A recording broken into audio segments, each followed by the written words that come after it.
Armsad naistejutude kuulajad, tänane saade on depressioonist. Ja me ei räägi sellest üldse niimoodi, et oi, kui kurb saade, nutame koos. Hoopis depressioon on meie õpetaja. Ja see on meie võimalus. Ja see on teenäitaja. Need inimesed, kes seda kogevad, avastavad sageli, et see on parim asi, mis nendega elus on juhtunud. Mina olen Kristiina Herodes ja mul on külas kogemusnõustaja Silver. Tervitus! Tere! Ja Silveri nimi on tegelikult Silver Kleiman-Leiman. Täpselt nii. Aga kui sa lähed Instagrami, siis sa leiad kogemusnõustaja Silver nime alt. Räägi mulle, kuidas sinust kogemusnõustaja sai? Kõigepealt tuli depressiooni langeda ja siis ärevushäire diagnoos saada. Aga eks see oli selline teekond, kus ma hakkasin kuskilt minema, ma hakkasin ennast uuesti tundma õppima, ma hakkasin saavutama ka tulemusi ja siis need nipid või need asjad, mida ma enda jaoks tegin, need nagu ei olnud sellised põhilised soovitused, mida igal pool nagu öeldakse, et tee seda, proovi toda. Ja siis mulle jäigi mõttesse see, et ma ei saa seda kogemust enda teada ainult jätta. Ja siis ühe kunagise sõbranna kaudu ma sain teada, et on olemas selline asi nagu kogemusnõustamine. Ja siis ma olin kohe kibe käsi igal poole kirjutama ja sealt ma ka Tallinna Vaimse Tervise Keskuse kaudu sain oma teekonda alustatud. Ehk siis sind kannustas soov jagada? Jah, meeletult.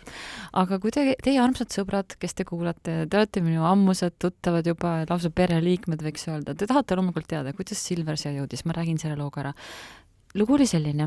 Olin mina mererannas liiva peal, kuuma liiva peal, väga heas ühenduses ja korraga tuleb mulle pilti üks inimene, kellega ma peaksin saadet tegema, ehk siis mina tajusin seda niiviisi, et mina peaksin tema sõnumit edasi kandma ja võimendama.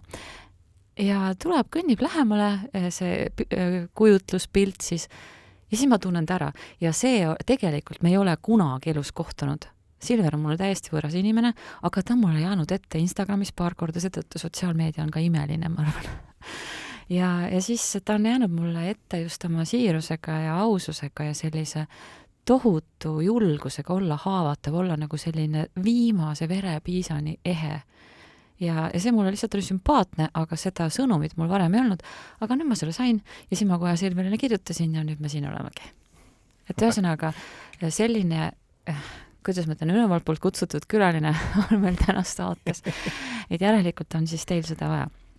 Aga kui me läheme depressiooni juurde päris A-st peale, mis asi see sinu silmis on? Mis asi on depressioon? See on, kui minu keha ja minu vaimne pool tõmbab piduri peale, ütleb stopp, Silver, nii enam edasi ei saa. Ja siis ta tekitabki mulle olukorra, kus ma ei tunnegi enam millestki rõõmu, ma ei saa aru enam, kes ma olen ja ma ei saa isegi teha neid asju, mis mulle meeldisid varasemalt. Et ta tõmbab mind täiesti eemale kõigest sellest, mida ma varem tegin. Ehk see tegelikult on hästi raju elu sekkumine, lõpeta see, muuda midagi. Just. Aga mismoodi meie seda vahetevahel tõlgendame? Vaata, depressioon, no ma ei pane kellelegi puid alla, kes sellega kokku puutub. Mina isegi ütlen, et depressiooni kogemine on isiksuse arengu osa. See on üks märguannete saamise mooduseid, see pole asi, mis oleks mingisugune appikene, mul on depressioon, mu elu on läbi. Kui sa selle ära tunned, siis võib-olla su elus on midagi suuremat tulemas, et ma ütleks, et see on ülimalt normaalne seda tunda. Ainuke kõige kehvem viis selle juures minu meelest on teha nägu, et midagi pole, nagu nii-öelda teeselda. Kuidas sinul läks? Ma ebaõnnestusin sellel teel mitu korda, ma langesin uuesti depressiooni tagasi, aga just sellepärast, et ma kohtlesin seda, kui see on haigus, millest ma pean lahti saama, et ma ei tohi neid tundeid tunda, et ma pean need võimalikult kaugele endast lükkama, kuigi tegelikult probleem ju seisnes selles, et kuidas ma elasin, millised olid minu elustiili valikud, kellega ma suhtlesin, milline oli mu ümbrus. Ja ravimid aitasid, psühholoog aitasid, kõik muu selline. Aga kui ma tegin edusamme hakkasin ravimitest loobuma, siis ma ju läksin täpselt sama elu juurde tagasi ja juhtus see, et see lõi kõik uuesti välja. Aga räägi lahti ka, milline see elu oli? Vau, see oli midagi, see ei olnud üdinisti siuke paha, nagu ma praegu talle tagant järele mõtlen, aga see oli selline, et nagu homset ei ole olemas, pidu kestab täpselt nii kaua, kui ta kestma peab, sellist vastutuse võtmist ka otseselt ei olnud ja nagu ikka, mees tahab tugev olla, kui mingi mure on, siis küll ta ise ära laheneb ja emotsioonid kui sellised, ma olin nagu harjunud, et ma võin nagu kannatada, ma võin nendest mitte rääkida ja kui mul läheb eriti raskeks, on ju, siis lahendus peitub kas pudeli põhjas või kui ma tahaks midagigi tunda, on ju, siis läbi kas mingite mõnuainete, et see oli selline tavaline elu ja endast ma nagu üldse ei hoolitsenud, et ma ise olin alati suht viimane. Aga kuidas sa selle juurde üldse jõudsid, sellepärast et ma täielikult olen näinud ja üldse ei pane ka puid alla selline nii-öelda mingi alkohol või mingi aine võtta, mis nagu kustutaks neid teravaid tundeid, see on väga käepärane ja see on väga-väga lihtne juhtum, aga kuidas see sinuga juhtus? Nagu öeldakse, et kanep on see värav kõikide teiste juurde, aga siis ma ütleks, et minu puhul oli alkohol ja eks ma jõudsingi nii selle kõige ülejäänu juurde oligi see, et millised rollimudelid mul olid üles kasvades. Et ma jälgisin, kuidas minu isa muresid lahendas, eks ta ka jõi ja siis ma ümbritsesin ennast teiste inimestega, kes käitusid samamoodi. Ja siis mida sügavamal ma jõudsin, seda rohkem tuli ka teisi selliseid kultuure juurde, et lisaks alkoholile on veel võimalusi, kuidas kas siis enda neid kognitiivseid võimeid avardada või kuidas suhelda paremini või tunda ennast enesekindlamalt. Aga need töötavad ainult täpselt senikaua, kui need süsteemis sees on. Kõige kurvem on see, et need päriselt annavad efekti, seda on isegi vaimse tervise eksperdid mõelnud, et alkohol on kiire rahusti, igasugused, erinevad ained on erineva mõjuga, mõni on enesekindluse boost, mõni on nagu emotsionaalne kark, mõni on nagu erguti, mõni on nagu inspiratsiooni selline võimendi, need kõik on olemas ja need kõik on saadaval ja need kõiki on kiusatus proovida. Ikka. Ja kõige kurvem on see, kõik nad annavad efekti, nagu sa ütlesid. Kohe. Mitte midagi sa mõistma ei pea, aga täpselt seniks, kuni ta on sul veres. Ja siis sa hakkad maksma. Jah, see on nagu selline kõrge intressiga laen. Mis edasi saab? Edasi, mis mõttes? Et kui see aine sul välja läheb? Siis hakkab see kõige toredam osa. Ehk siis, kui muidu on selline masenduse tunne olnud, siis see masendus on nagu kõige õudsam pohmell, mis võib kesta päris mitu päeva. Maailmast kaovad värvid ära, olgugi, et päike paistab, siis on selline tunne, et nagu vaataks mustvalget telekat või nagu muusika tuleb kuskilt naaber maja korteri kuskilt seina seest, et mitte miski huvita ja see on see, et dopamiin ja serotoniin, need paagid on ju täiesti tühjaks tehtud ja see, kui ma hakkan taastuma, siis see ei tähenda, et ma kukun sinna tavapärasele tasemele, vaid ma kukun sellest tükk maad allapoole. Ja sellepärast see ongi nagu nii nõme. Väga õudne. Mina võin kirjeldada minu kogemus. Ma olen 2 korda elus proovinud suitsetamist, sellepärast, et õudselt oli vaja cool olla. ja siis ma olin ka, ma mäleta kui vana, ma arvan, et mingisugune hilisteismeline, kuskil mingi 19 midagi seal. Ja ma lihtsalt, esimene kord ma proovisin sellepärast täielik mökku, ma ei julgenud öelda, et ma üldse mitte midagi sellest ei tea, kuna kõik tegid, siis ma mõtlesin, ma pean ka tegema. Ja loomulikult see nagu ei õnnestunud ka eriti hästi, eks ma seal läkastasin ja värki, aga see mõju, ma olin täiesti rabatud sellest, kuidas see minu maailma mõjutas. Need inimesed, kes on nagu püsivad suitsetajad, nad ilmselt seda ei pane tähele. Mul kõik sumbus. mul kadusid ära lõhnad, mul kadusid ära heli, vibratsiooni nüansid, värvid läksid nagu nii palju hallimaks, kogu see tajude spekter muutus selliseks nüriks, pehmeks, soojaks, meeldivaks nüriks. Ja no see on ainult nikotiin, on ju. Yeah. Ja ma esimest korda ma olin niivõrd šokeeritud, et ma tegelikult läksin, ma kirjutasin päevikusse, ma kirjutasin hästi detailselt lahti, mida ma tujun ja miks, ja siis ma analüüsin seda ja ma loomulikult proovisin ühe korra veel, et kas asi tõesti on nii halb. Aga ma sain aru, et see ei ole mulle, sellepärast, et mulle meeldib ere ja värviline ja terav ja mitmekesine maailm ja rohkem ma ei ole seda proovinud. Samamoodi ma ei ole mitte kunagi rohkem proovinud, ma olen elus saanud 2 krõpsu, mis on täis neid kuramuse maitse tugevdajaid ja mingeid õudseid asju ja mina ütlen, see on ka mürk. See samamoodi mõjub, see nüristab su maailma. 2 väikest krõpsu on mul hammaste taha läinud, rohkem ei lähe. Aga sa rääkisid sama asja ainete puhul, et kirjeldaks nüüd seda järelmõju veel hästi hulluks, sellepärast, et tegelikult mina tahaksin väga armsad kuulajad, et te õpiks meie ämbritest ja ei peaks ise sinna ronima. Ma jagaks need mitmesse kategooriasse tegelikult isegi. On need klassikalised mõnuained nagu MDMA, mida siis on ka ekstasi nime all või kokaiin või amfetamiin. Need nagu tühjendavad neid paake kõige rohkem. See, mis aitab niisama rõõmus olla või niisama kurb isegi olla, aga see on nagu, see kaob nii ära, et on niisugune tühjus, seletamatu tühjus. Kõik, mida ma olen kunagi valesti teinud, tuleb järsku meelde laviinidena.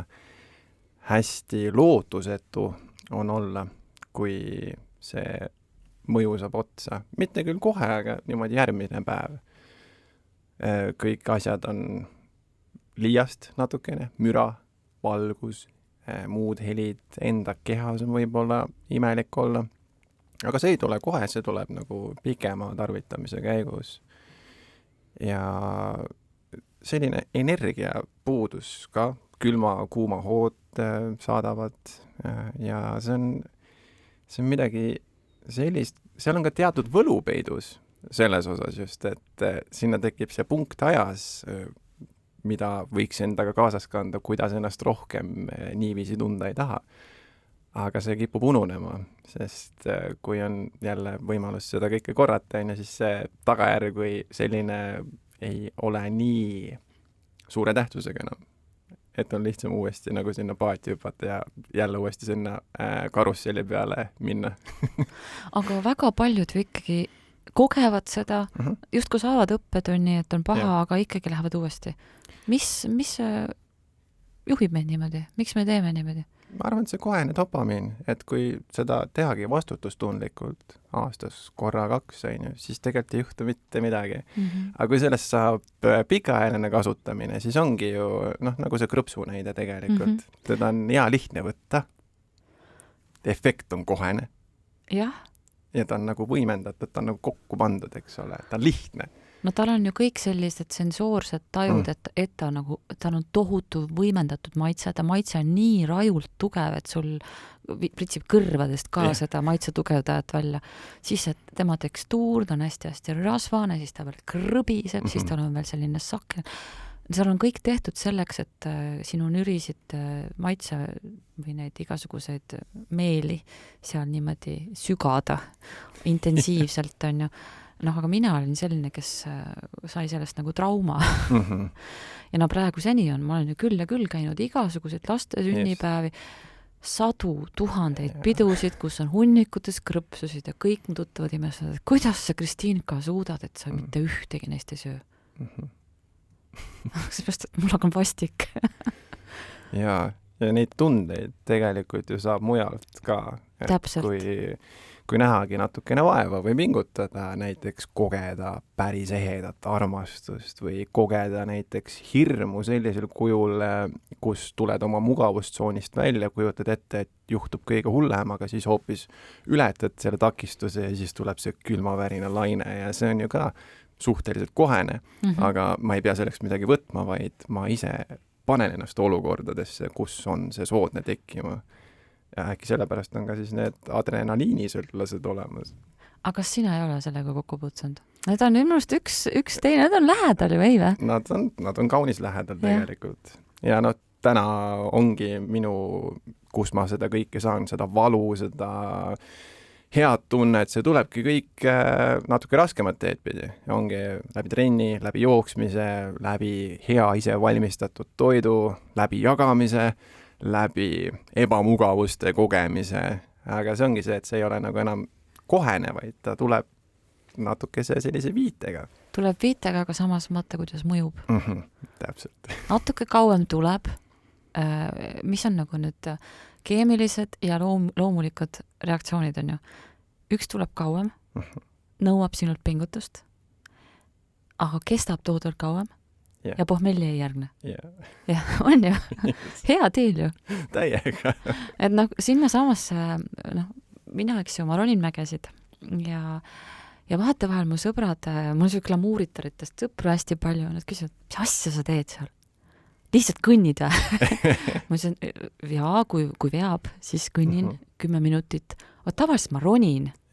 Tavaliselt ma ronin niimoodi, et mul on hingpaelaga kaeras, mul jookseb ojadena higi, ma olen kaljunuki peal, ripun, ma reaalselt riskin oma eluga ja ma kannatan, seepärast, et see pingutus on alati ületab minu võimed ja ma kannatan mõnikord tunde, kui on mingi pikem tõus, ma võin 4 tundi kannatada.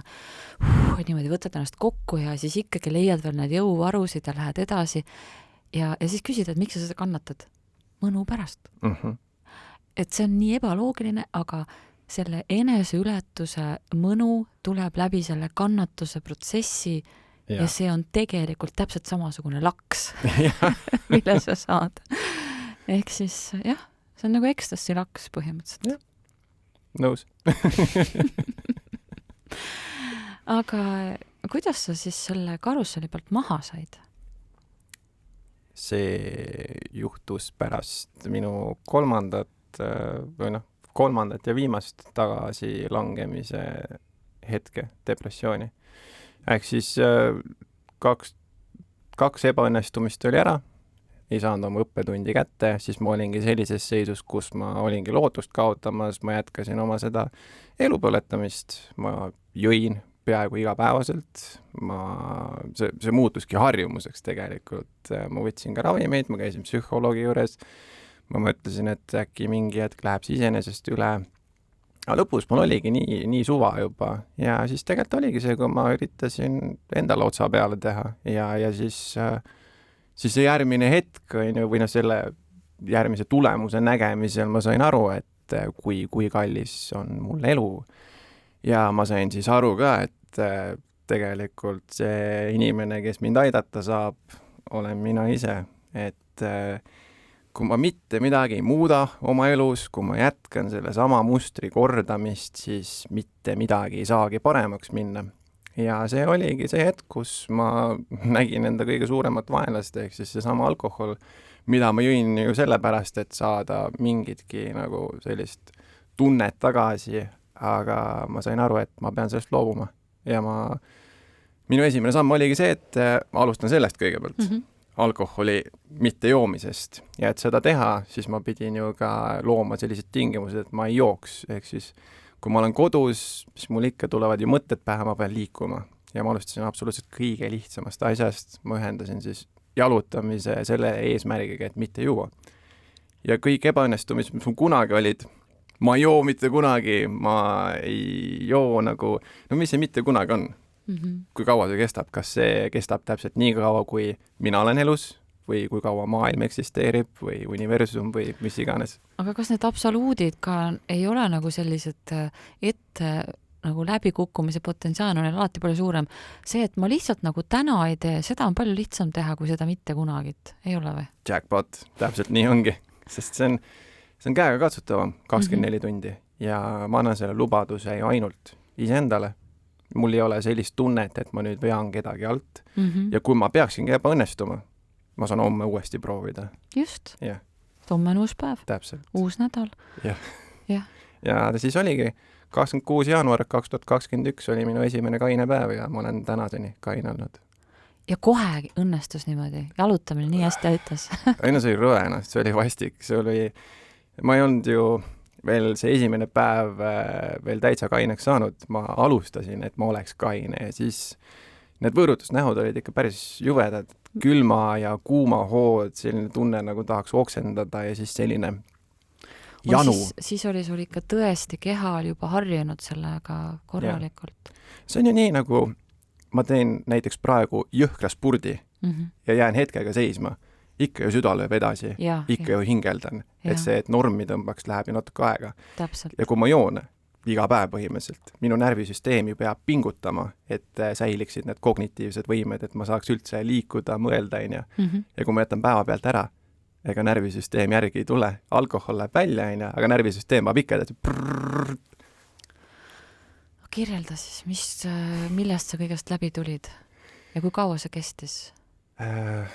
No esimesed päevad olidki lihtsalt puhtalt eksisteerimine, vastik oli, need võõrutusnähud, need külma-kuuma hood, enda kehas oli hästi ebamugav olla, aga just see liikumine aitas räigelt kaasa.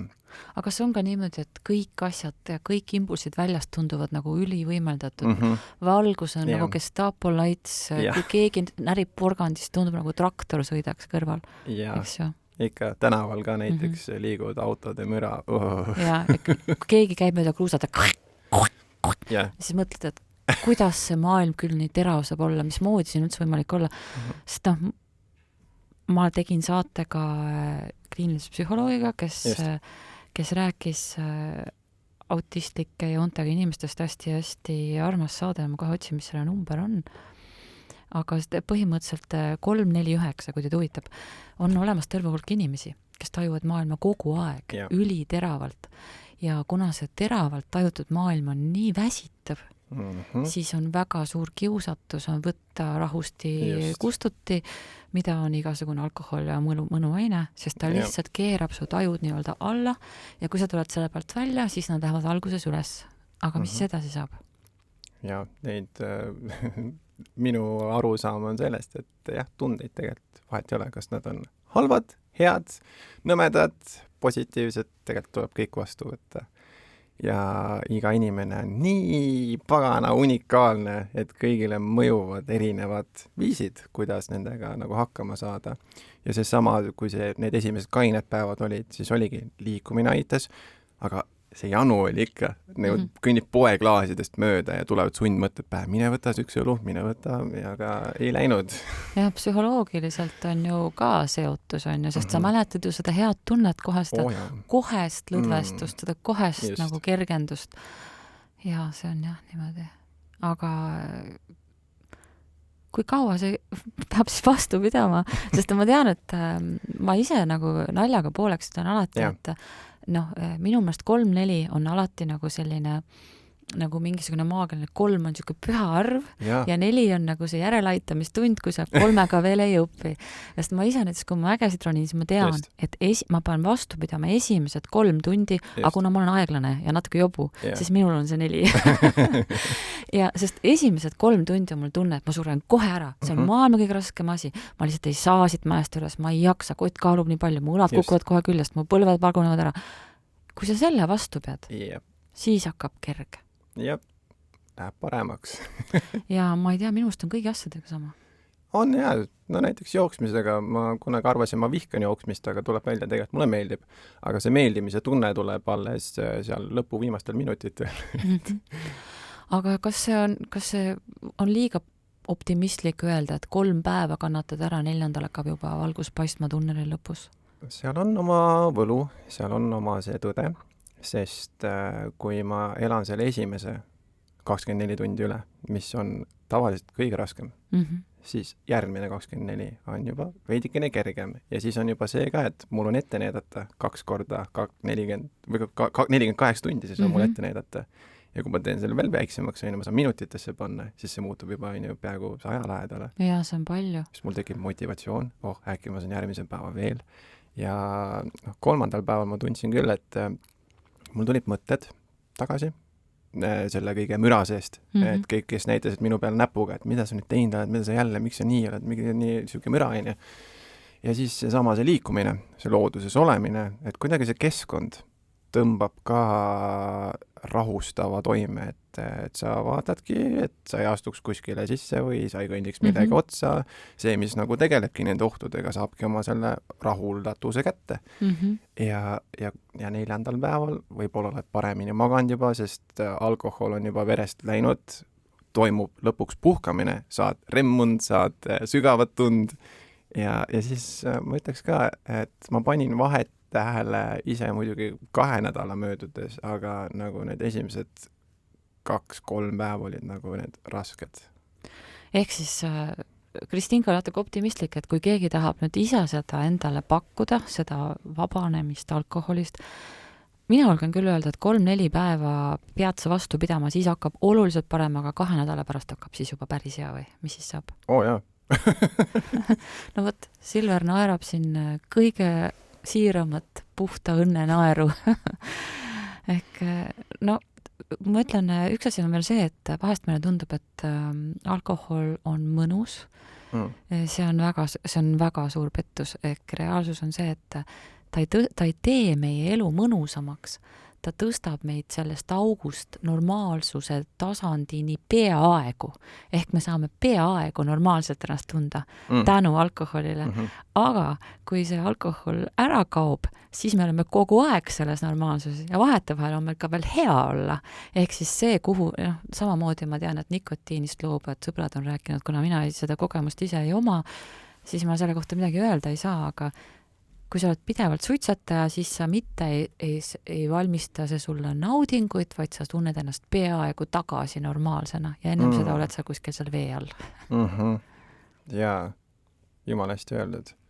Me mõtleme selle peale ka, et kui ma pean midagi kasutama, et ennast tunda teatud moodi, siis miks ma üldse sellist elu elan, kus ma pean ennast võimendama või tunda, et ma saaksin tunda ennast justkui ma nüüd kuulun.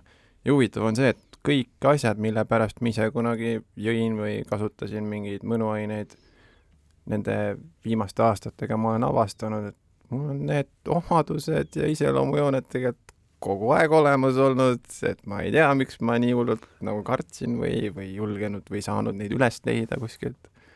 See on haige.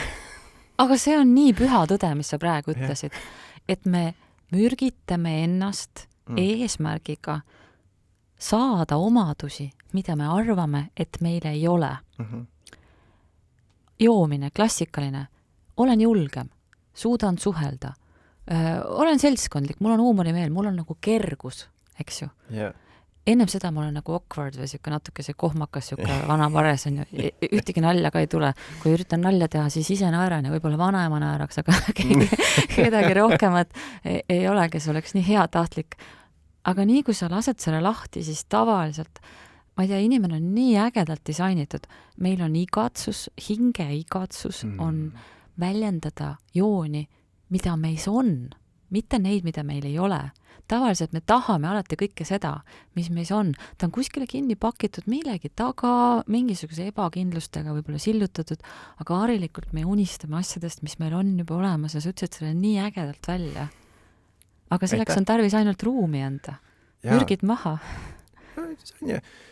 Kui ma tahan minna jooksma, ma võin kohe seda teha, eks. Aga kui ma teen õrna soojenduse, mul on lihtsam alustada. Ja näiteks, kui ma tahangi minna, ega ma selles mõttes, ma võtan ikka osa avalikest üritustest, ma käin pidudel, ma lihtsalt olen lähenemist muutnud. Aga see, et ma saaks nagu ka selliseks suhtlejaks, saaks sellise mõnusa, sellise hea emotsionaalse laine peale, siis ma hakkan juba kodust pihta. Ma olen duši alla, ma panen mingi mõnusa muusika käima, laulan selle jummisin ise kaasa, võib-olla liigutan ennast kaasa, juba on esimesed sammud tehtud, ja siis, kui ma ei tea, sätin ennast, panen valmis ennast juba, ma ei tea, helistan kellelegi, kellega ma koos lähen.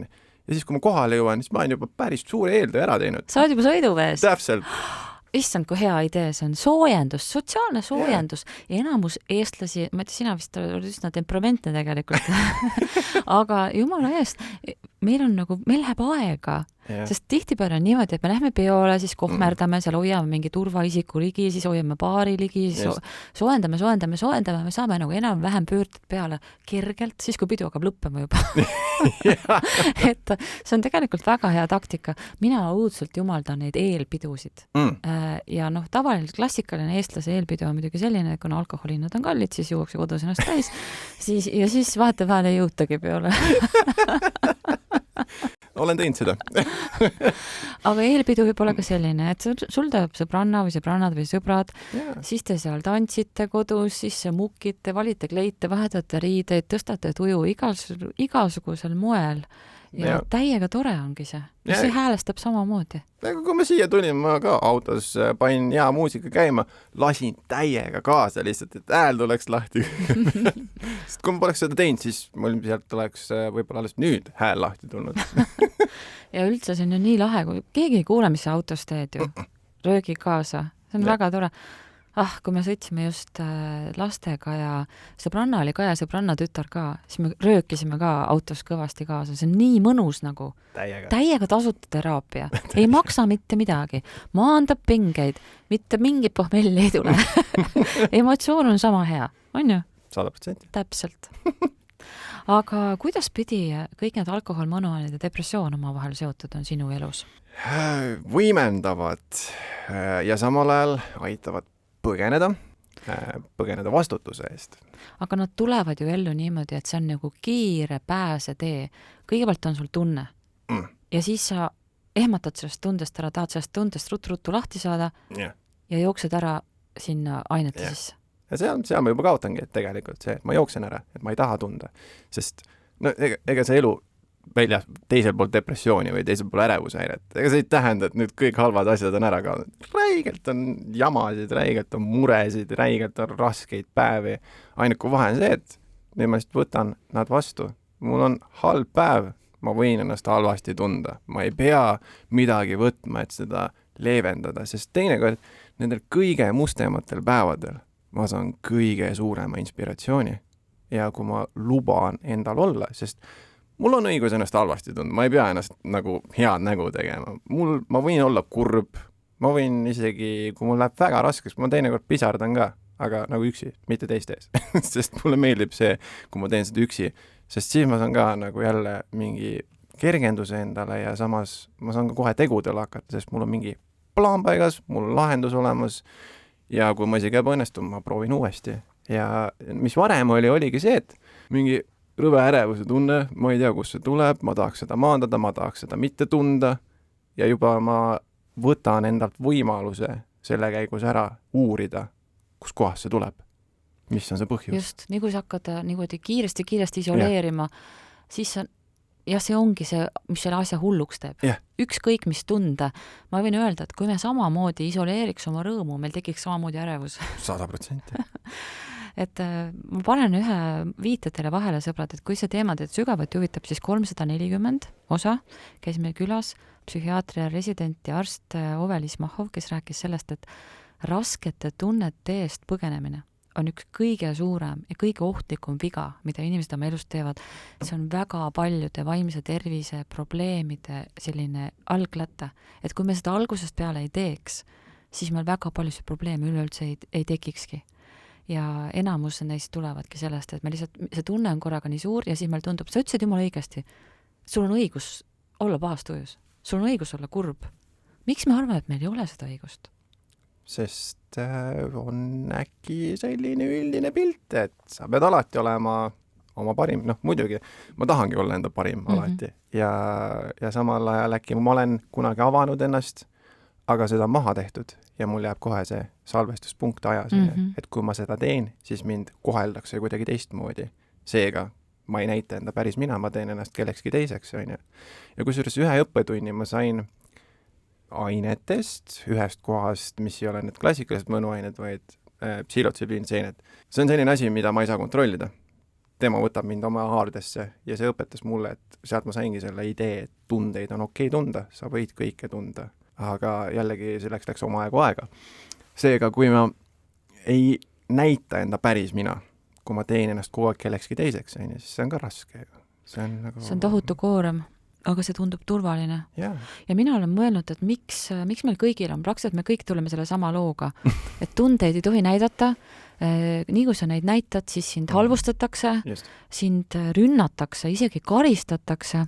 Miks need inimesed nii teevad? Sellepärast, et need inimesed ei julge enda tundeid näidata ja kui keegi seda teeb, siis ega see sinu tunne ju talle ei saa kahju teha, aga lihtsalt see, et sina seda endale lubad, see vajutab seda punkti temas, kus on tema maha mõeldud tunne ja tal on valus enda tunde pärast, mitte sinu pärast. Just. Sinu paha tuju ei saa kellegi tuju pahaks teha, on ju? Ja. Või sinu kurbus või pettumus või mis iganes tunne, viha, Just. valu, aga need inimesed, kes lihtsalt on kõik sellises samas maatriksis, et Jah. äkki ma olen vale, kui ma midagi tunnen, need reageerivad ja tegelikult ma olen nagu mõelnud seda mõtet edasi, et kui sa kellegi nagu oma emotsioonidega nagu kettasse ajad, siis sa ju annad tema ukse vahelt ka natuke valgust sisse. Jaa. Et ta võib kui su peale vihane olla ja kurjasti reageerida, aga sina annad ju talle tegelikult käe saada kontakti oma tunnetega ka.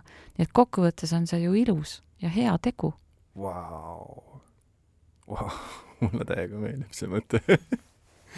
Jaa, täiega.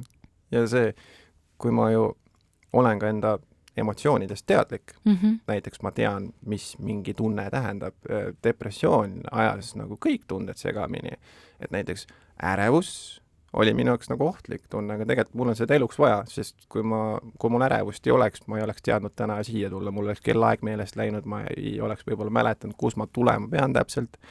Elevus, mis on ärevusega sarnane, aga elevus on siuke positiivne, ma ootan midagi täiega. Aga see ei ole mitte sama, minu meelest on see sama flow. Täpselt. Aga see on lihtsalt see varjundilisus, seda me saame ise mõõta ja see on nagu häälestuse küsimus, sa pead isegi seda juga juhtima nagu teise kohta. Täpselt. Ja siis ma annangi sellele tähenduse, mul peab olema see on nagu see sõnaraamat, ma tean oma emotsioonidest, mis need tähendavad. Ja kui ma ei ole enda emotsioonidega kontaktis, ma hakkan käituma impulsiivselt, ma ei arvesta teistega, näiteks ma nähvan ja kui ma ütlen, et kuule, sorry, mul on täna ma olen nii pea peal omadega. Ma olen siin, ma teen, ma toimetan. Kui ma ei vasta sulle nii, nagu sa sooviksid, et ma vastan, siis tead, see ei ole mitte midagi isiklikku. Mul on lihtsalt täna selline päev, aga ma kinnitan sulle, ma tean ka lahendust, kuidas sellest välja saada. Seega, täna lihtsalt selline päev. Aga kui ma ei ütleks seda, siis see oleks ebaaus teiega. No sest, et teine ju ei näe su sisse. Ta ei tea, mis klassikaline on, mis on nagu need suhtlemiserrorid tekitab, on see, et me oleme jube haprad ise ja kui teisel on enda sees mingi tunne, siis me alati mõtleme, et meie oleme sellest süüdi. On ju. Kas ma tegin midagi valesti? Kas ma ütlesin midagi valesti? Kas on ju? Sorry, see ei puuduta üldse sind. Ja siis hakkab veel ego kisama. Oot, see ei puuduta mind. Ma olen tähtsusetu, häda käes. Et las inimestel, minu meelest see on nagu väga eluterve soovitus, et laske inimestele oma tundeid tunda. Yeah. Kõik asjad ei ole absoluutselt, sa ei ole maailmanaba, sest maailm on väga suur ja lai. Just. Ja tavaliselt see ei puudutagi sind. Ja ongi näiteks see, mis teeb mind kurvaks, see, mis teeb kuulajaid kurvaks, see, mis teeb sind kurvaks. Need on kõik erinevad asjad ja vastu või rõõmsaks on ju. Ja kui ma olen ka meesterahvas ju tegelikult võiks ka olla enda tunnetest teadlik. Ja kui ma oskan ka neid näidata või nendest rääkida, siis see teeb mind ju veel maskuliinsemaks selles osas. Kui ma lihtsalt teen näo, et mul ei olegi tundeid. Muidugi, see teeb palju mehelikumaks, palju tugevamaks, aga minu meelest on üks põhiasi, miks nende tunnetega on tarvis kontakti saada, siis sa saad nagu oma elu energiale ligi, sa saad nagu iseendaks olemise väele ligi, mis on kõik sellised nagu natukese moesõnad on ära lürtsitud, aga põhimõtteliselt sa elad. Just. Ja samas ma ei tohi muutuda selliseks kallurautoks, et ma ei tohi ainult hakata virisema ja hädaldama, et see, et mul ma ei saa valada nüüd teist inimest sellega üle, et ma võin jagada, ma võin rääkida teatud asjadest, aga ma pean olema ka see, kes päriselt midagi muudab, leiab lahendused. Ja kui ma ainult vingun ja hädaldan, siis see ka ei ole tee, mida valida. See on ratast ringi, siis sa ei lähe edasi, on ju. Et see ei vii kuskile välja. Aga see tunnete värk on, muideks mulle hästi meeldib see, kus on praegust aeg, et kuidagi see üleüldine mõtlemine on muutunud, et tunded on nagu parketikõlbulikud, need on lubatud. Tunnetest rääkimine on lubatud, hing on lubatud, emotsioonid on lubatud, ei ole tarvis siuksed robokoppe, eks ju. AI teeb nagunii pool tööd ära. Inimeste, minu meelest on kõik saanud aru, et inimeseks olemise trump seisnebki inimlikkuses, mis tähendab haavatav, emotsionaalne, mõnes mõttes ka ettearvamatu ja kõike ei saa kontrollida, on ju? Ja see ongi see inimeseks olemise ilu. Meeletult lahe. Täiega. Ja nagu see on veel lahedam selle poolest, et me ju muutume.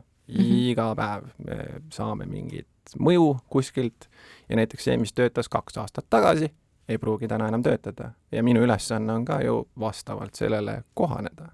Et ma ju ei ole siin elus see, et ma pean olema kogu aeg ühtemoodi, sest harjuda on hästi lihtne, harjuda enda eluviisidega, harjumustega, inimestega, aga kui esimees on tunne, et midagi oleks vaja teha, siis tuleks seda sisetunnet uskuda ja vaadata, äkki peab midagi muutma.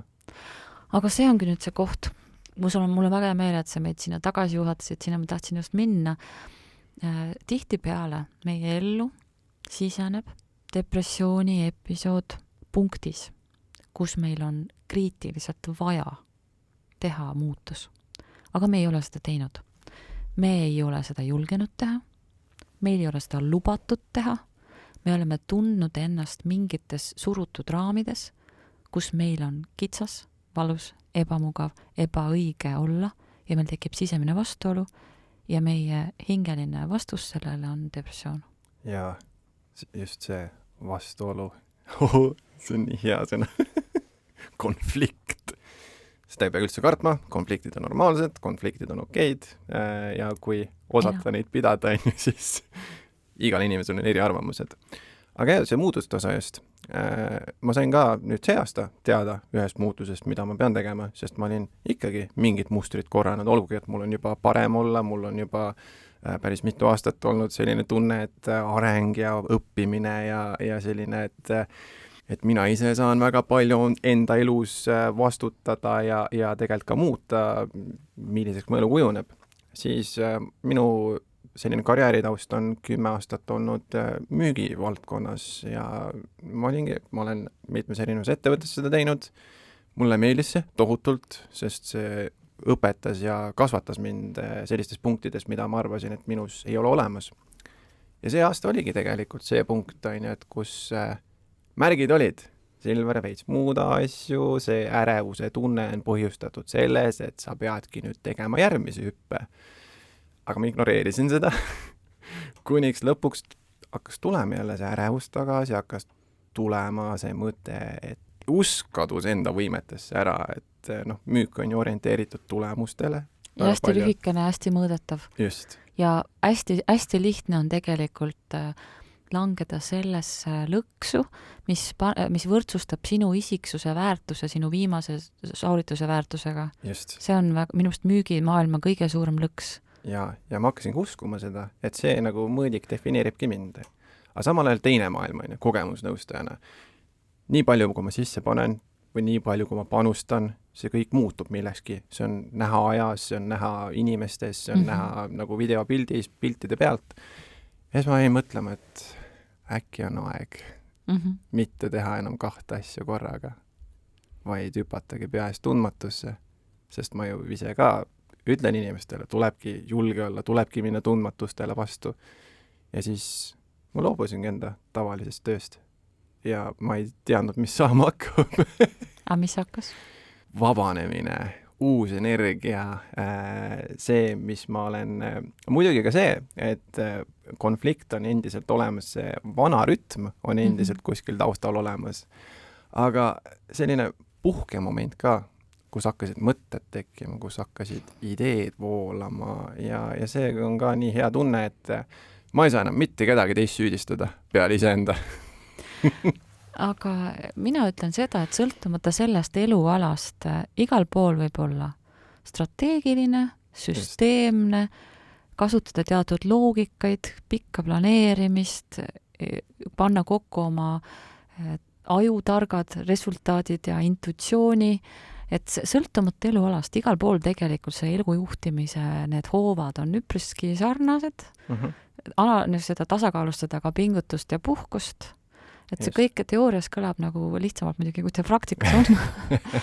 Aga minu meelest on ka see õige, et ikkagi meie aja mõõde paneb paika, meil on teatud arv tunde ja kui me räägime näiteks, et tihtipeale inimesed kurdavad, on ka muideks üks depressiooni põhjustada täiesti. Inimesed kannavad kaasas oma unistusi, mida nad kunagi ei teosta, need hakkavad neid seespoolt söövitama. Wow. Ja asi on selles, et kogu aeg tundub, et ma olen läbi kukkunu, kuna ma ei ole leidnud aega oma unistust teostada. Aga see ei ole inimese süü, sest sul puudub see aeg, sul ei ole seda vaba ajaressurssi. See tuleb millegi arvelt tekitada, kui sa tahad oma unistust teostada, siis tekita see aeg, tekita mulle väiksem koormus, võta mulle mingisugune loominguline puhkus. See ei ole sinu süü, kui aega ei ole, siis ei olegi. Ja sama asi on selle tööga, et kui sa tahtsid tõesti seda kogemusnõusta ja asja üles ehitada, kus sa selle paned, kui sa kõik aeg on täis? Laupäeva peale, et laupäeval kelle 2-3 kogemusnõustan või? Ja see ongi mingi hetkeni, saadki kõike teha korraga, kuni lõpuks saab see tass täis ja siis tulebki otsustama hakata ja ma lugesin ühte raamatut. See oli Simon Sineki Infinite Game või siis lõpmatu mäng ja seal oli kirjas minu lemmik lause, mis ilmselt saadab mind minu viimaste tundideni välja. Stabiilsus, mida me kõik nii väga taga ajame, tähendab oma olemuselt, et mitte miski ei muutu. Kõik jääb samasuguseks. Ja siis mul oligi see, et okei, stabiilsus. Seda ma enam taga ei aja. Sest elu ongi ju lainetus ja minu ülesanne on seda lainet surfata. Ja kui ma kukun vahepeal, ma saan uuesti püsti tagasi tulla, lained vahetuvad ja ka mina seal laine peal, ma olen vahepeal laine all, laine peal, üldse vee sees kuskil tagurpidi. Aga mingi hetk ju kõik läheb sujuvaks ja kuni tuleb uus laine ja nii edasi ja nii edasi ja nii edasi. Sa õpid mingi asja nagu mingis kohas ujumise õpid ära, aga siis elu üllatab sind suurema lainega alati. Eks see käib niimoodi.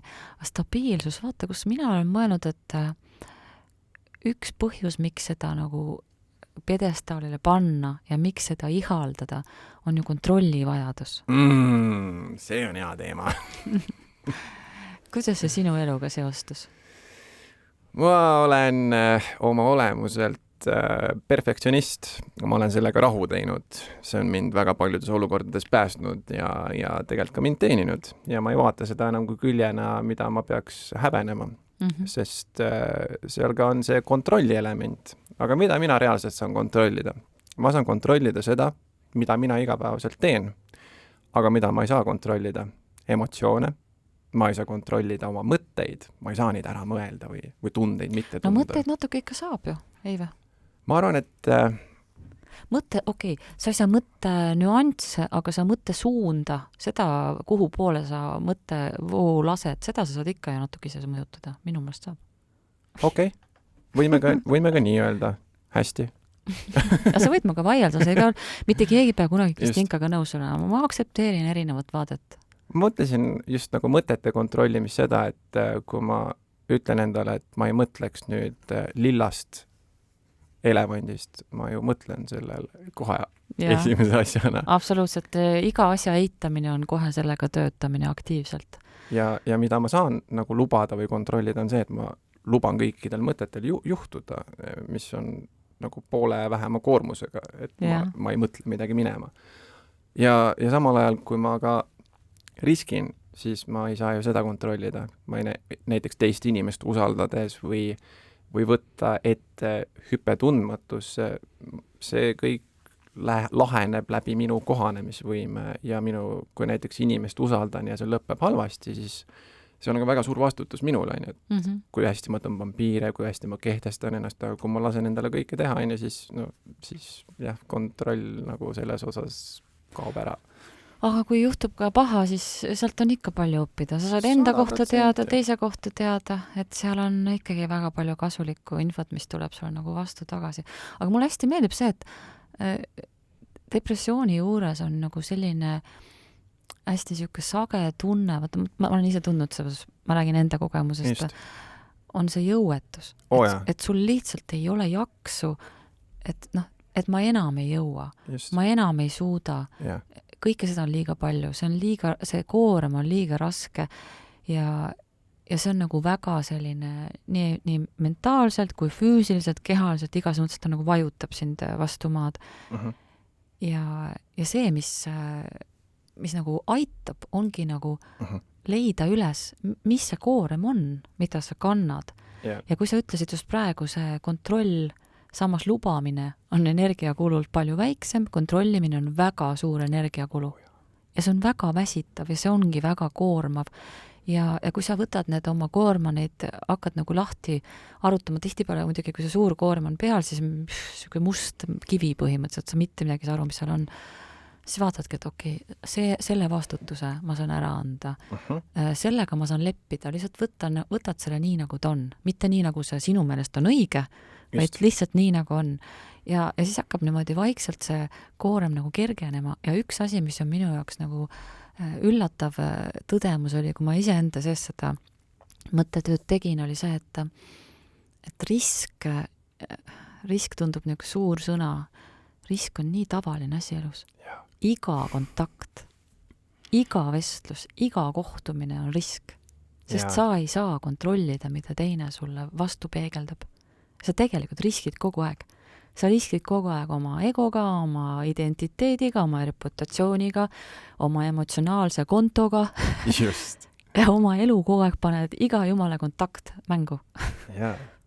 Wow. Päris karm tegelikult on see värk, nii et seda ongi võimalik väga raskelt võtta, kui üritada seda kontrollida. Ja see jõuetus ja see kontrollimine, isegi depressioonis olles hammaste pesemine, minemine, seda tegema tundub sellise jõupingutusena. Ja tundub, et milleks? Ja kas ma olen seda väärt või mul nagu nii praegu nii halb olla, et miks ma seda tein enda jaoks. Ei make sense'i kuidagi.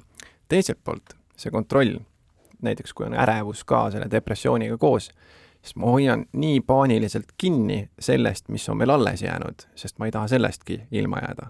Aga samal ajal, kui ma üritan sellest kinni hoida, siis ma ju kontrollin ka paaniliselt seda, et ma ei laseks endale ligi üldse tundeid. Kui ma näiteks tunnen mingit muutust oma kehas, mul on see, mis nüüd saab? Ja kohe ma ehmatan ära, tuleb adrenaliin, süda hakkab lööma ja siis ma leian uued põhjused ja siis ma isoleerin ennast ära ja ei panegi ennast olukordadesse, mis tegelikult võivad mulle hästi mõjuda. Eks ma üritan kontrollida. Sa üritad hoida midagi, aga see klammerdumine, vaata, see on hästi inimlik. Meil on tunne, et me oleme midagi kaotanud. Tihtipeale selle depressiooni või sellise raskete tunnete episoodi vallandabki mingi kaotus. Seal, see võib olla üks põhjustest. Kas sul purunes suhe, kas sa kaotasid oma töökoha, kas keegi lähedane lahkus või sa kukkusid läbi millestki või sa kaotasid mingi usu endasse, mis iganes kaotus, lein põhimõtteliselt on ju. Ja siis kaotuse tuules tekib ju see soov klammerduda selle külge, mis mul veel on, et midagigi mul veel on. Aga mis siis juhtus sinuga, kui sa hakkasid klammerduma? Lõin ideaalsed tingimused selle jaoks, et see sama depressiooni olemus ja üldse see tunne kestaks võimalikult kaua.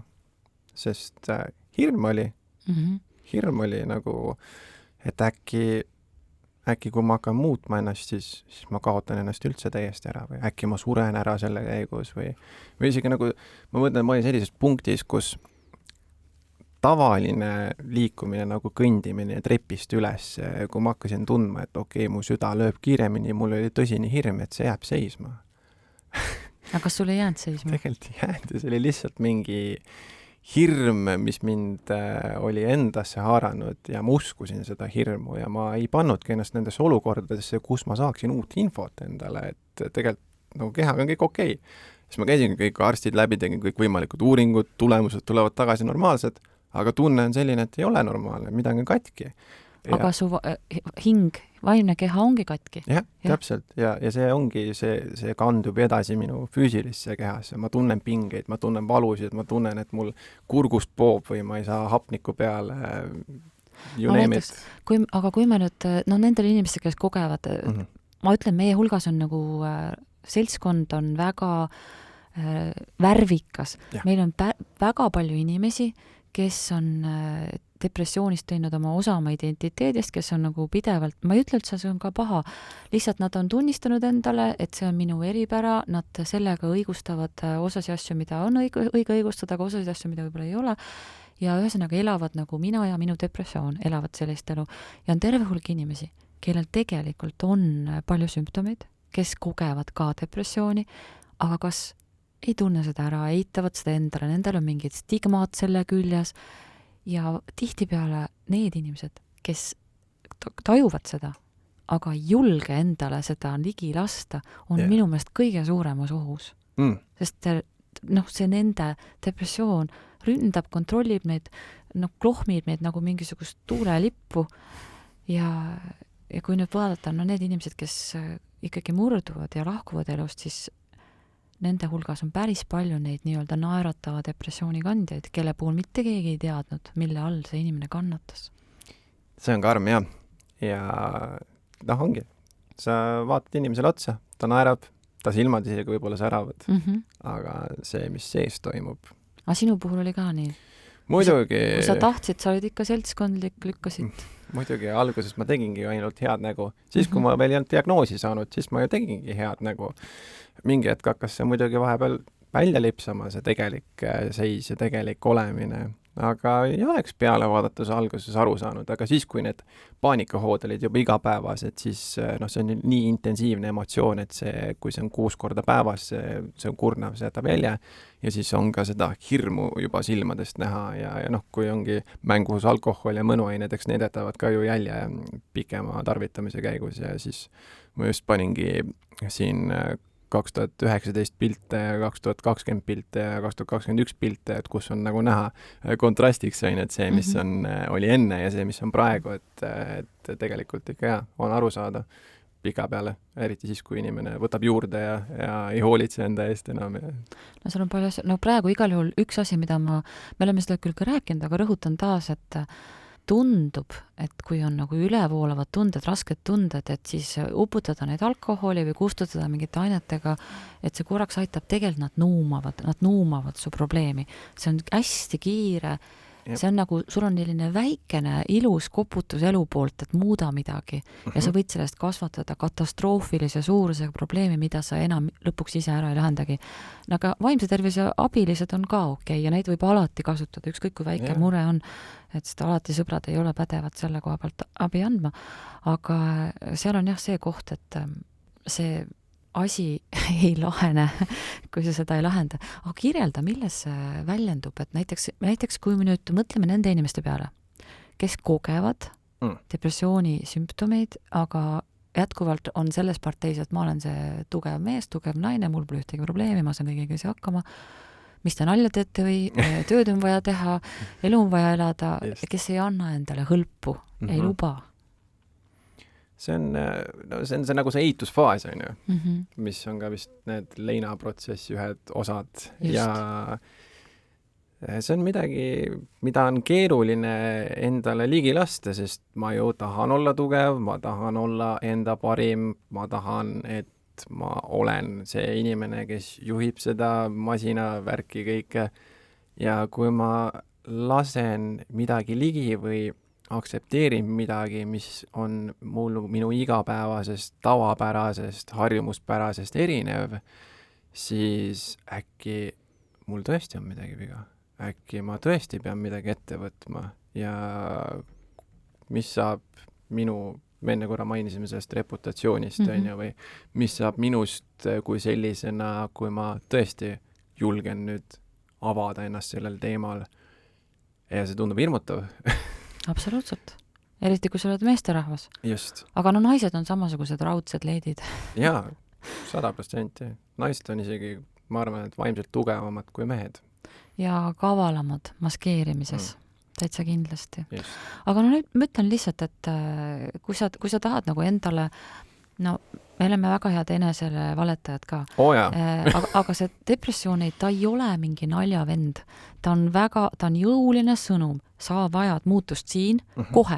Just. On viimane aeg seda muutust teha. Just. see muutus võib puudutada sinu suhtumist, sinu ajakasutust, päris kindlasti, üsna tõenäoliselt kindlasti ta puudutab seda, kuidas sa ennast näed või kellena sa ennast defineerid, just.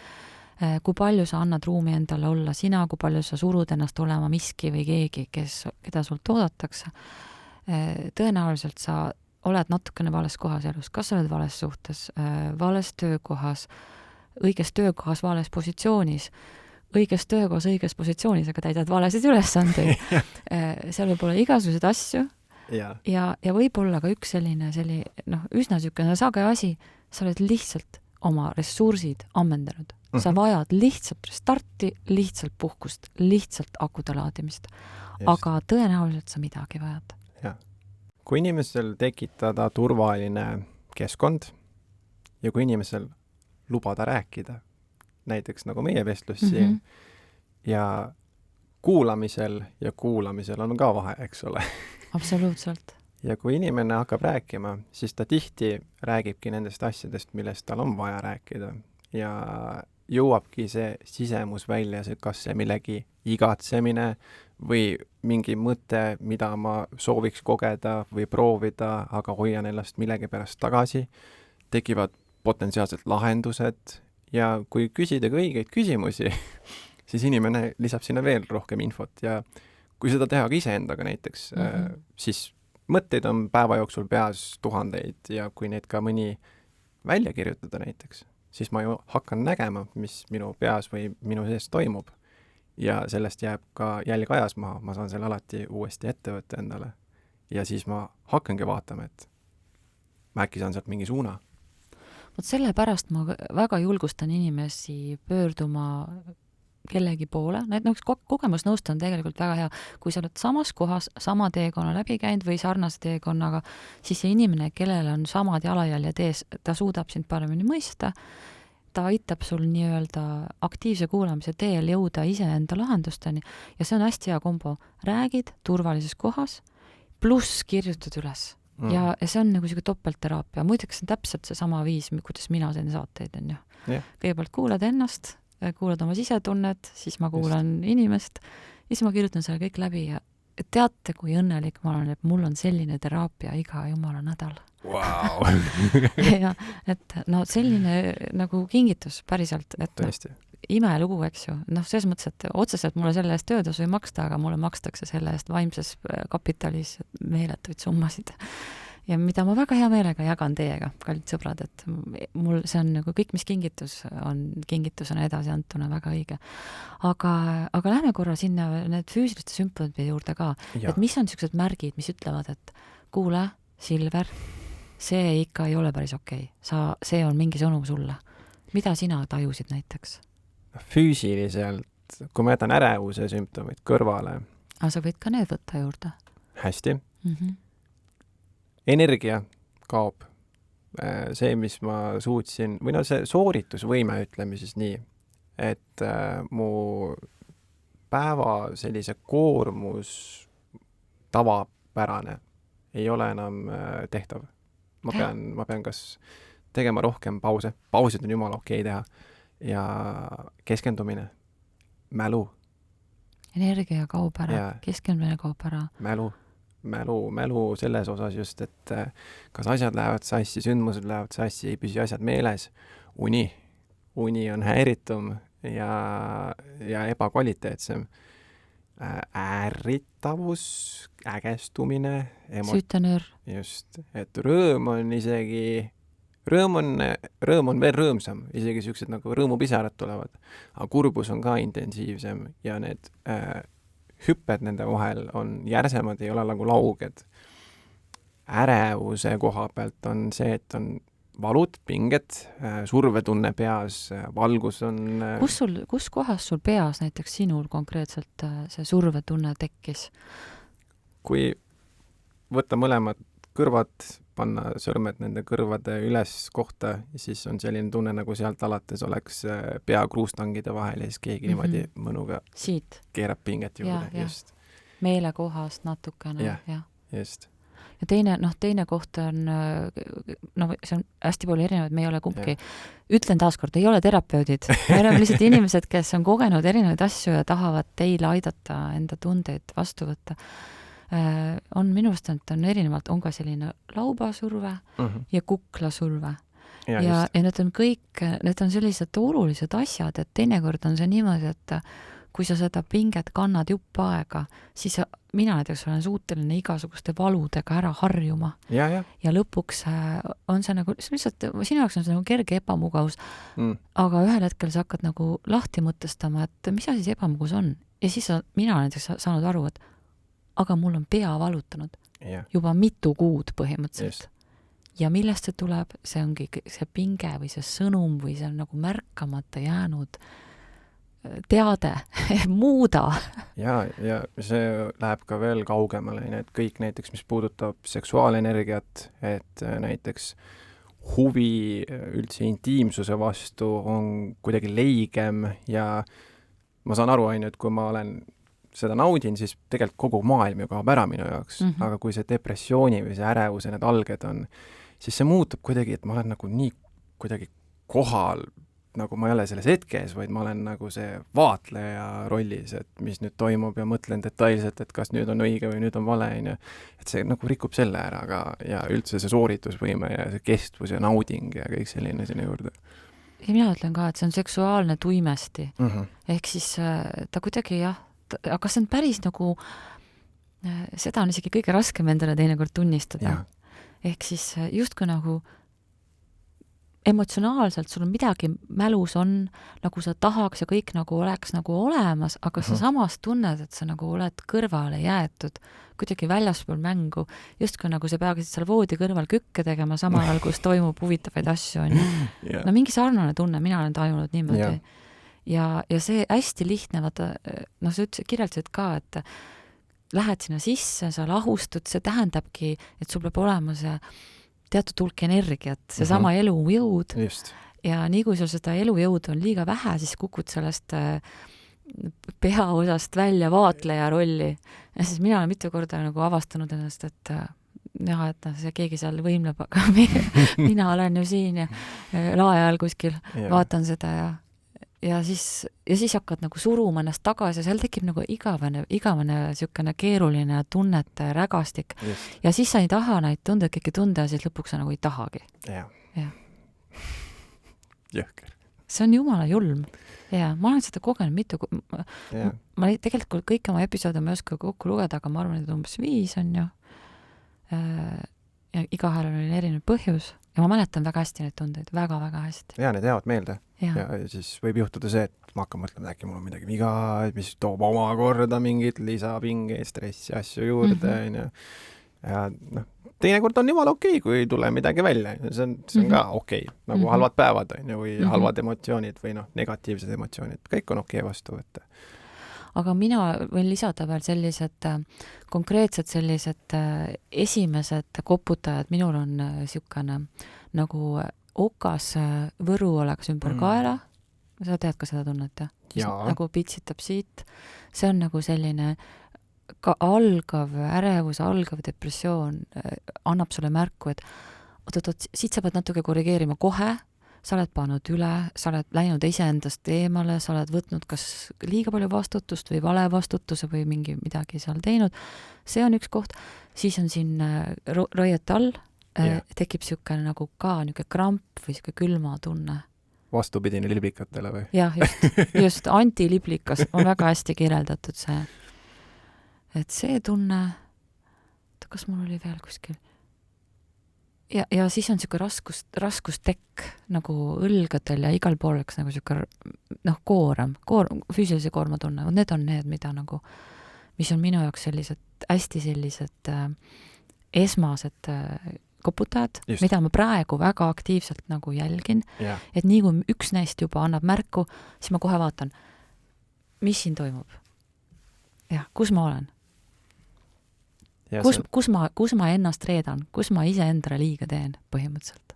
Seda on nii hea kuulda, see on suurepärane. Ja ongi, mida sa ütlesid nii hästi, et sa hakkad märkama, sa hakkad tähele panema ja see ei olegi niimoodi, et kogu aeg on ühesugune, nüüd on kogu aeg hästi, vaid no nagu me oleme inimesed, me muutume vahepeal, harjume ära, muutume laisaks, võtame rohkem väljakutseid vastu, aga siis ongi, kui sa tead seda enda kompassi või neid signaale, mida jälgida seal selle suure armatuuri peale, et mis tulukese nüüd põlema lööb, siis ma oskan ka tegutseda, et minu ülesanne ongi ju olla see meisterkohaneja ja samal ajal ka märkaja. Ja neid märguandeid võib ära kaduda, neid võib juurde tekkida, aga see on nii hea, kui see pitsitav tunne tuleb sul, nagu sa rääkisid, et siis oskad kohe võtta hoo maha, vaadata, mis toimub, kas ma nüüd olen endaga aus. No minu esimene küsimus ongi see, minu kontrollküsimus number 1 on see, kas ma olen enda vastu aus. Ja kas ma päriselt lähtun sellest, tehes seda või minnes seda teed, kas ma olen kooskõlas oma sisetundega ja oma õiglustundega. Aga põhimõtteliselt see on sama. Jaa, see on umbes sarnane, nagu ma ise teen. Et mul on, kas ma liigun, kas ma olen jalutamist teinud piisavalt või ma teen seda liiga vähe või ma ei tea, äkki kas ma teen trenni ilusti, kas ma söön ilusti, kas ma magan ilusti või ma ohverdan unetunde, mida ma teen vahepeal, sest ma jällegi muutun mugavaks, harjun ära ja siis vaatad, mingi ülesanne ootab tegemist, mingi videoidee tahab valmis lõikamist saada, siis vaatad kella, kell on 11, äkki paneks pool tundi veel, aga tegelikult läheb kauem. Alati läheb. ja vahepeal muidugi on vaja teha asju. Tulebki ohverdada, tulebki võtta unetunde, tulebki vahepeal mingi tegevus ohverdada, aga ülesanne on alati tagasi tulla, et see ei saaks uueks harjumuseks. Just, kõik, mis on ekstra, tuleb sul taastumine võtta ka ekstra.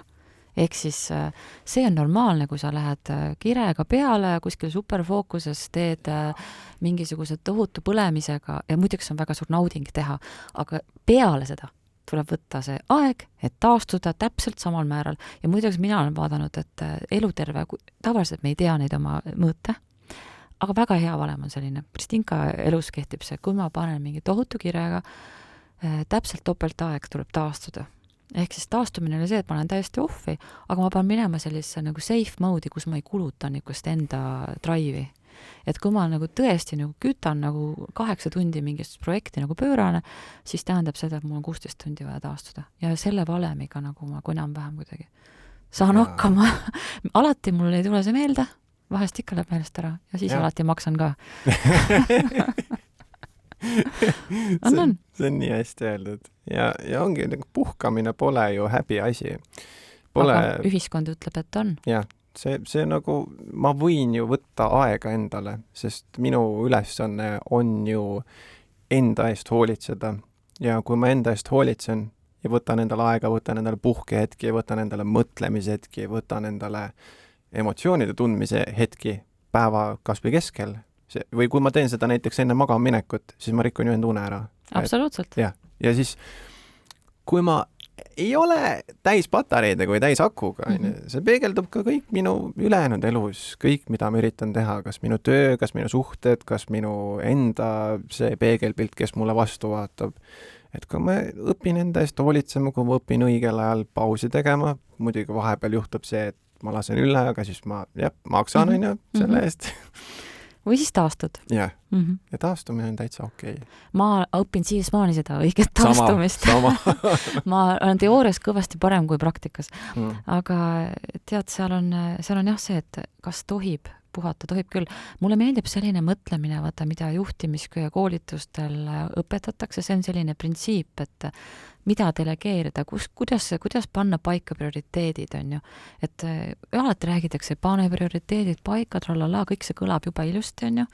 Aga kui me vaatame nagu täiesti inimese elusse sisse, siis hästi tihti on tema prioriteedid, on täiesti kõrvaliste inimeste prioriteedid, üldse mitte tema enda prioriteedid. Ja mina olen ise arvastanud ka sellest kohast, et minu näiteks prioriteedid võivad olla minu lähedased, minu lapsed, minu tööülesanded ja siis mina olen ise kuskil selle taga nagu kolistan siis, kui aega ka on. Aga reaalselt, mida sa ei saa delegeerida, on iseenda eest hoolitsemine.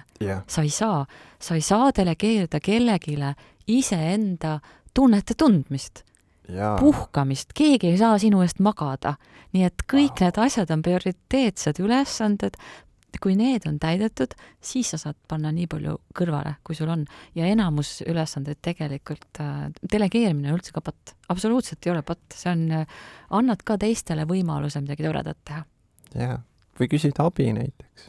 Et kuule, mul on vaja abi veits millegagi ja see on ka tegelikult okei. Kui üksi ei saa enam. Ja samas on ka need inimesed olemas, kes väga tahavad aidata. Tahavad olla kuningapojad, päästjad. Et mul on see hästi süükast vahvat tagasite saanud, vaata, ma olen meeskonna juht ja et kuidas sul see delegeerimine nii ilusti õnnestub, seepärast, et ma ei käsuta ja ma ei lao ülesandeid, vaid ma annan võimalusi. Ja see on täiesti erinev asi. Wow. Totaalselt erinev vaatenurk. Tõsi, muidugi. Jah. Üks on nagu kohustus, aga teine on, nagu ütlesid, võimalus. Ja ma annan ainult visiooni, siis ma annan loominguse vabaduse, kuidas sellele eesmärgile jõuda ja siis me muidugi koos kontrollime neid tulemusi ja analüüsime neid ja vaatame, kus saaks paremini. Aga ma ei lähe mingisuguse manuaaliga, et nüüd sa pead niimoodi tegema loodi järgi kükke, on ju. Wow. See on umbes nagu midagi sellist, et laeva kapten on see inimene, kes juhib laeva, aga kui ta läheb sinna mootoriruumi mootorit putitama, kes siis laeva juhib. Just. Mikromanageerimine, jah. Aga seal tuleme sealt tagasi, sest see on väike süge kõrvale põige füüsilise sümptomite juures. Ma tahaksin ühte asja öelda kõigile inimestele reaalselt oma elu jooksul. Me oleme lähedastesse vestlustesse jõudnud, ma olen tegelikult lähedasi kontakti vist loonud ainult nende inimestega, kes on kogenud mingil kujul depressiooni. Mistõttu ma tahan seda väga normaliseerida ja öelda, ehk see on tugev, võimas jõud, aga sellel on mõte. See on vajalik, see on osa elust. Ja kui sa oled üks neist, kes tajub seda teravalt, siis mõtle reaalselt selle peale. See asi on sõnum, et see tee mingil põhjusel viib sind rappa. Kas sa eelistaksid olla see, kes on seal uduste klaasidega autos, kihustab kuristiku poole ja lendab sealt kaljust alla? Kui sina oled see, kes tajub depressiooni, siis saad aru, et kuristik on tulemas ja sa võid seda tajuda päris palju varem. Ja see on tegelikult päris hea, et sul see sõnumisüsteem töötab. Jah, wow. Võin sinu jutu peale mõtlema just seda, et ma millegipärast käisin lapsepõlves ära praegu. Ja tuli meelde, et ma olen alati tundnud tundeid hästi võimsalt ja alati, kui ma üritasin neid välja näidata, siis ümbritsev keskkond oli selline, mitte mu vanemate poolt, vaid lihtsalt oli ümbritsev keskkond selline, kus neid tehti maha. Ja siis tekkiski see esimene sulgumine ja kui ongi see sulgumine kestab hästi mitu aastaid, on ju, kogu aeg surud kuskile anuma sisse, kuni lõpuks käib plahvatus, on ju, ja kui inimene ongi tundlik, ta tunneb emotsioone hästi võimsalt, see on ka jumala okei. Sa võidki tunda neid tundeid. Absoluutselt. Ja tundlikkus on tegelikult ka kingitus. Ja seal on palju inspiratsiooni, seal on nii palju head. Lihtsalt me ei pea olema tegelikult, nagu sa ütlesid väga alguses ka õigesti, et halvad tunded ei ole keelatud, depressioon ei ole häbiasi, see on märk. Tõenäoliselt on siin pakitud mingisugusesse kasti, kuhu sa ei mahu või pandud rolli, kelleks sa ei sobi või sa oled ise lasknud ennast voltida kokku kuidagi moel, mis ei ole sulle ebameeldiv ja sul ei saagi olla muud kui ebameeldiv.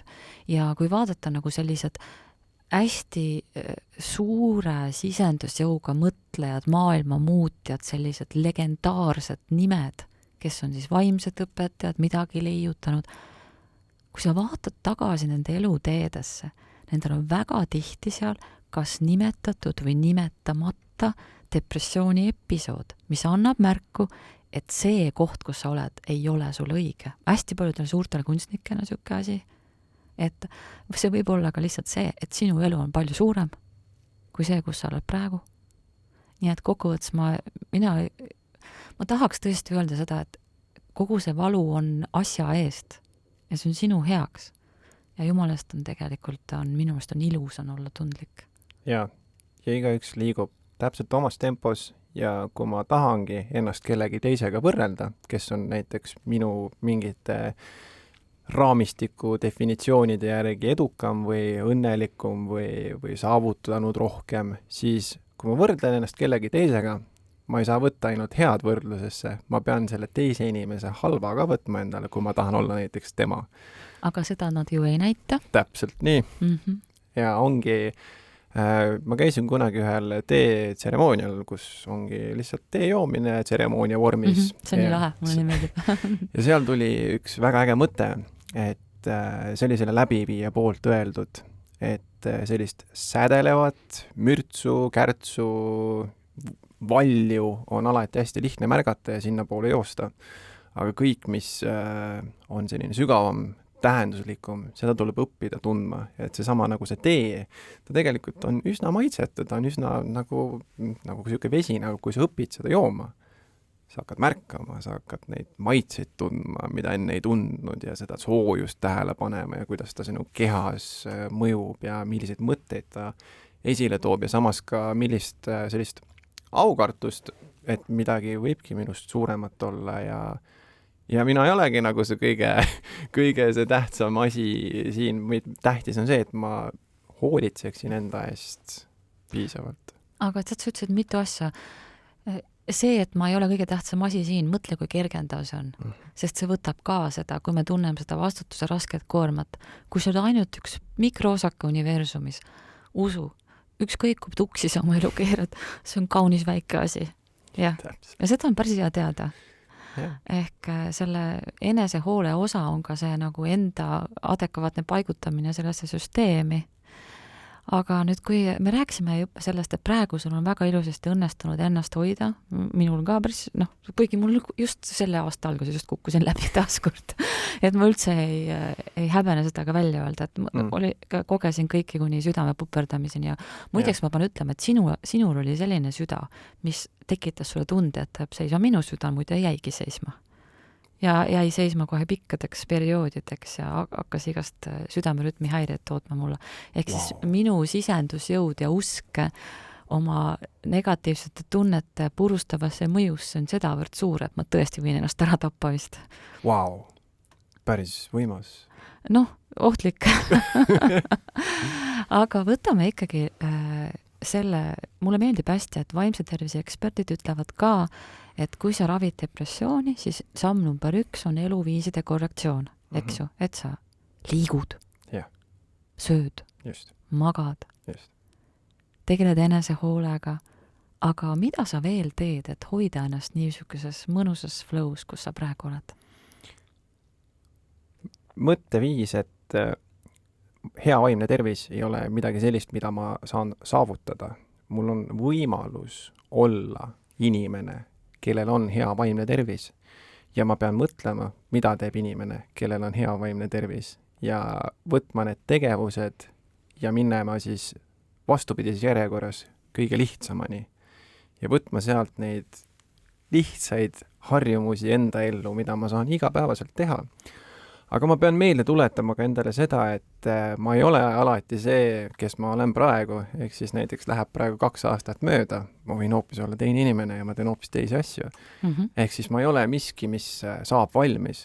Ma olen igavesti, nii kaua, kui ma olen siin sellel kujul, see inimene alati muutub ja iga kohtumisega, iga mõttega, iga keskkonnavahetusega ma kasvan ja mulle nagu annab jõudu see, et nagu nendest ebaõnnestumistest ja läbikukkumistest või allakäikudest rääkida, siis need on asjad, mida kindlasti ei pea vältima, mida ei pea nagu kontrollima, et minuga ei tohi seda juhtuda, sest need tihti õpetavad kõige rohkem. Muidugi on võimalus märgata, et mitte panna täiega kuristikku, vaid äkki saab enne sealt piiret pidama ja vaadata nüüd, kus ma võin sulda piirdeid ei ole.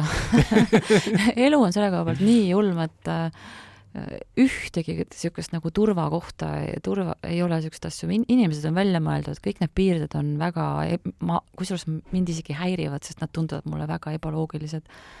Et selle maailma loogikatega vastuolus on kõik käepidemed, kõik piirded, kõik asjad. See on tegelikult väga kaunilt öeldud, sest kui nagu hakatagi mõtlema sellest piirist kui sellisest kujundist, kas see mitte ei hoia mind tagasi siis. Jah. Aga sa peaks seda ise nagu suutma panna sinna. Just. Aga võt see mõte mulle meeldib ka, et see ei ole tõesti, et vaimne tervis, davai, teeme vaimse tervise korda. Ja, see ei ole saavutus. Ja, ei ole saavutus. Tegi umbes väga hästi võiks öelda, et lähed käid teraapias, maksad terapeudele hunniku raha või kogemusnõustele või kelle iganes sa siis, kelle sa leiad, et sind toetab. Muideks on ka suhe on inimeste vahel. Kui inimene sulle sobib, sind aitab kõige rohkem inimene, kes sulle sobib. Just. Nii ongi. Täpselt. Kui sa seda usaldad ja tahad taga koostööd teha, siis ta aitab sind kõige rohkem. Aga sa ei saa ikkagi minna sinna tellimusega, et davai, tee nüüd mind korda. Ei saa. Sest ta võib sind aidata nagu sinna kohta, kus sa ise oled suuteline elama seda püsivalt hea vaimse tervise elu ja see on minu meelest see vaimne tervis on täpselt nagu on igasugune meie ööpäevarütm, et sa vahepeal pead magama, vahepeal pead sööma, vahepeal pead puhkama, vahepeal pead liigutama, seal on täpselt samad asjad. Sa elad seda. See ei ole nagu mingi töö ja vaev, ma pean ikka selle vaimse tervisega töötama. Ei, see on mõnus. Tegeleda hea vaimse tervisega iga päev on mõnus. See on väga mõnus osa elust. Ja mul on vaja ka millessegi uskuda ja mul on vaja midagi endast suuremat, mis ilmselt ei saa minu eluajal valmis, sest räigelt äge on osa olla milleski, mis on suurem kui mina ise. Ma saan midagi aidata või kedagi aidata, ma saan luua kaosest korda, ma saan midagi päästa, ma saan olla vabatahtlik, tegutseda täitsa sellise tundega, et ma ei taha midagi vastu saada, vaid ma annan hoopis. Ja see toob ka nii palju tähendust juurde elule, et ma ei olegi kogu aeg nagu orav rattas, et mul on vaja midagi saada, mul on vaja midagi saavutada, aga äkki teeks hoopis vastupidi, äkki ma aitaks midagi luua. Ja mis on selle asja nagu see tulemus, kui sa muudad seda mõtlemist, et ma tahan anda maailmale, ma tahan ehitada? Sa saad vastu südame rahu. Just. Ja sa saad tähenduse oma elule. Täpselt. Ja minu meelest see on õudselt tore, et sa selle välja tõid ka, sest see on ka üks selline konksu koht, et kui kirjutatakse jälle karbides ravimid sulle välja, tähendust sulle ei anna keegi. See on see nagu enda väiksuse aktsepteerimine ja enda suurema eesmärgi vajalikkuse tunnistamine. See on üks ka vaimse tervise komponent. Ma ütlen see, kui öeldakse, et läänemaailm on vaimse tervise kriisis ja see on suur epideemia, ma täiesti möönan, et see probleem on väga terav. Üks osa sellest ongi see, et meil ei ole seda tähendust. Ja me ei anna endale aru ka, et meie elu peab olema. Me ei ole juhuslikult siin. Iga ühe elul on tegelikult tähendus. No see on muidugi hea võimalus endale uus paanika küpsetada või vaimse tervise triisada appikene, mina olen see viimane loll, kes ei tea oma elu tähendust. See ei olegi teinekord nii, et lihtsalt hakkad otsima mõtestatud asju, millel on sinu jaoks sisu ja andma. Sinu jaoks täpselt. See on nagu see võtmesõna, et see ja sa võid seda laenata. kui sa leiad näiteks kellegi teise, kes usub millessegi, millega endal läheb nagu need sünkroonid nagu paika, siis miks mitte juhinduda sellest. Uskuge koos, trenni on ka koos toredam teha. See ongi see, ma ei mõtle, miks inimesed nagu käivad sellistel suurtel maratonidel ja on nõus maksma osalustasu. Nad ju ei maksa selle eest, et nad jooksma lähevad. Nad maksavad selle eest, et olla, et kuuluda ja samal ajal toetada selle toimumist, et see oleks ka järgmine aasta seal olemas. No ma võin kohe öelda, kus mina seda näen. On olemas sellised nagu suuremad energiakehad, millesse sa saad siseneda, sellesse rahustuda ja siis tekib selline nagu mesitaru efekt. Ehk mesitarus on need, mitte inimesed, need mesilased loomulikult, nad on suurema eesmärgi nimel ja nad unustavad korraks ennast. Ja see on väga mõnus tunne ja seda sama me kogeme, kui me läheme suurele jooksuvõistlusele, kus palju inimesi üheskoos jookseb, kui me läheme laulupeole, kus suur inimesi laulab, me läheme reivile, läheme rock-kontserdile, hästi palju selliseid võimalusi on looduses väga lihtne ka kogeda, need suured puud, osalus nendega võib sul tekkida, puu kallistamine väga okei, liiva peal kõndimine, merelained, kõik need asjad on erinevad, aga see, mida see annab, on võimalus siseneda suuremasse energiakehasse, kus lahustuda väikeseks osaks suurest tervikust. ja see on meie ürgne vajadus ja minu meelest on see nagu tohutult lõdvestav ja tähendust loov ja ülihästi toimiv antidepressant. Ja vastupidiselt samamoodi ka näiteks, kui ma olen mingis töörollis või ma olen võtnud endale mingi teistsuguse rolli, ma loobun sellest ja siis ma hakkan mõtlema, kes ma siis olen, mul kaob see identiteet ära. Aga ühtegi head kriisi ei tohi raisku lasta, see ongi just ju ideaalne aeg avastada jälle.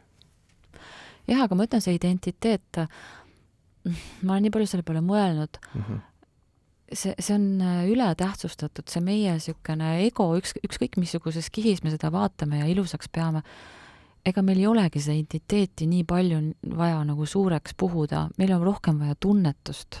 Jaa, see ongi ju see, keskel on see ego, parem, või noh, nii-öelda ühel pool on see persona ja teisel pool on siis see meie varjukülg. See varjukülg on siis ainult see, keda tean ainult mina, tead ainult sina, teised inimesed ei ole sinna kunagi ligi saanud. Aga kui hakata seda hoopis välja tooma ja vaadata, et see on väga okei osa minust ja kui ma saan sellega kontakti, siis äkki see varjukülg ei olegi enam varjukülg, vaid ta on nagu külg, mis saab nagu valguse poole ja hakkab mind nagu juhtima päriselt sinna suunda, mis ma tahan kogeda, mis ma tahan tunda, mis ma tahan teha. Vot see on nüüd, me avasime ühe suurema, sügavama teema laeka, aga see on muidugi täiesti otseselt seotud, et kui me rääkisime alguses depressioonist, see iseenda eitamine ongi sageli selle oma varjuks ja häbiväärseks peetavate osade eitamine. Et see on tihtipeale ongi see esmane mootor ka. Et võib-olla keegi teine tõukas seda, võib-olla me ise tõukame nagu põhimõtteliselt jah, see varjukülje aktsepteerimine osana endast. Kui me selleni jõuame, siis me tõenäoliselt oleme oma õppetunni ära õppinud ja oleme sellest väljas. Aga tead, see oli nii tore, aeg läks jälle nii ruttu. Kas sa tead, Silver, et me oleme 1 tund ja 31 minutit rääkinud sinuga? Päriselt? Wow. Eks see saade ütleb mulle taaskord, et kuula alati sisetunnet. Jah. Mul kadus aeg ja üldse ruum ära. Mul kadus ka aeg ja ruum ära, aga ma loodan, et sinul, kallis kuulaja, kadus ka. Sellepärast, et kui kaovad ära aeg ja ruum ja kõik sellised määratlused, siis tekib selline avatus. Ehk siis need sõnumid tulevad sulle sisse, sa ei pea need meelde jätma, kui sa tahad midagi üle lugeda, siis sa võid teha lahti digiajakirjad.postimees.ee. Kristinka teeb sinna mingisuguse sellise kondikava, mõned märkmed, ma ei kirjuta loomulikult saadet ringi, ma kunagi ei kirjuta kõik ümber, seepärast, et need 2 on erinevad asjad, aga need sellised taipamise punktid ma sinna panen ja ära muretse kunagi sellepärast, et kas mul jäi kõik meelde või ei jäänud kõik meelde. Mis sul on vaja? See on sul kuskil kõvakettal olemas ja kui sul on tarvis seda kasutada, siis see tuleb sealt välja ja see kuulamine ongi selline nagu otseühendus sinu teadusega, sinu hingega, see töötab sinu jaoks täpselt sel moel, nagu see sulle on kõige parem. Nii hästi kokku võetud. Mida sa tahad, Silver, veel lõpetuseks öelda? See, kes sa oled praegu, on kunagi tulevikus, see tuleviku sina, kes seal kuskil olemas on, vaatab tagasi ja on hästi tänulik sulle, kes sa oled praegu. Just. See on väga ilus. Silver, kogemusnõustaja Silver Kleiman-Leiman, tema sa leiad ka, kui sa teed lahti digiajakirjad.postimees.ee või siis Spotify's või igal pool, ma panen igale poole lingid, et ei peaks liiga palju vaeva nägema. Kui siin midagi kõnetas, saate ka ühendust, saate tema kohta rohkem lugeda või saate ka kokku leppida ja omavahel asju arutada, et näiteks oma depressiooni lätted üles leida ja ka need head sõnumid sealt välja voolida. Aga aitäh teile, sõbrad! Ma loodan, et teil oli teiega sama tore, nagu meil oli siin stuudios ja teiega. Kuulasite naiste jutte, järgmised osad, järgmine muidugi ühekaupa tuleb, mitte karjakaupa. Aga nagu ikka, laupäeval kell 11. Tšau! Tšau! Postimees naine. Naised teavad, mis kütab kirgi. Avasta ise naine.postimees.ee